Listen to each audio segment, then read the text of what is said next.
იჩვენებთ კირით ლესვის პროცესს, ვიყენებ აი ამ ბრიზგის აპარატს. Თათულა დავიტანო კირი კედლებზე, თორსათითაოთ ამ თხელი კონსისტენციის დატანა რთულია და ძალიან სველი საქმე, ამიტომ აი ამ კირის აპარატი, ბრიზგის აპარატი ეს ძალიან ადვილად ხდება კირის დატანა კედლებზე.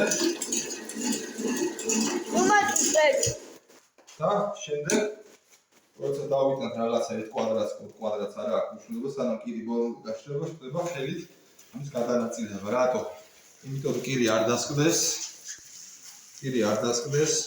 კირში მაგარეული ცოტა ფიბრა, ეგრეთ წოდებული და პატარა არმირებასავით გააკეთოს და უფრო მყარი იყოს, არა დააჯდეს კირს და ეს ძალიან ადვილად და სწრაფად ხდება ამ ბრიზგის აპარატით.